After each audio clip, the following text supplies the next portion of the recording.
ఒకరోజు అడవిలో ఒక చీమ వేగంగా పరిగెడుతూ ఉన్నది. కొంతసేపటికి దానికొక ఎలుక ఎదురొచ్చింది.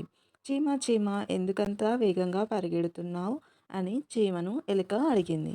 అక్కడొక పెద్ద జంతువు ఉంది, నాకన్నా చాలా పెద్దది. అది నన్ను తినేస్తుందేమోనని పరిగెడుతున్నాను అంది చీమ. అయితే అది నన్ను కూడా తినేస్తుందేమో, నేను నీతో పాటే పరిగెడుతాను అంటూ ఎలుక కూడా పరుగు ప్రారంభించింది. అవి రెండు పరిగెడుతూ ఉండగా ఒక కుందేలు ఎదురొచ్చింది. ఎందుకలా పరిగెడుతున్నారు?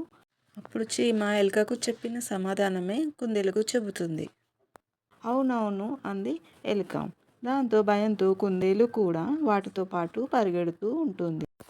కొంత దూరం వెళ్ళగా వాటికి ఒక నక్క ఎదురొచ్చి అదే ప్రశ్న వేసింది.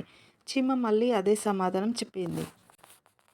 వాటితో పాటు నక్క కూడా పరిగెడుతూ ఉంటుంది. చాలా దూరం పరిగెత్తాక నక్క అలసటతో ఇంకా నా వల్ల కాదు, నేను పరిగెత్తలేను, ఇంతకు ఆ జంతువు ఏమిటి అని అడిగింది. అదా, అది పెద్ద గండు చీమ, నా వైపే వస్తుంటే తనేం చేస్తుందోనని భయపడ్డాను అని చెప్పింది చీమ. ఎలుక, కుందేలు, నక్కకు కోపం వచ్చి, గండు చీమ మమ్మల్ని తింటుందా, అనవసరంగా భయపెట్టావు.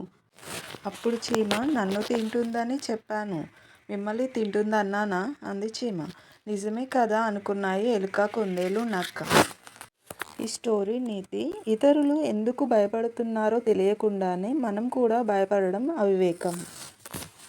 ఈ స్టోరీ మీకు నచ్చినట్లయితే ప్లీజ్ సబ్స్క్రైబ్, షేర్, లైక్. మరొక వీడియోతో మళ్ళీ కలుద్దాం. Have a nice day. Thanks for watching.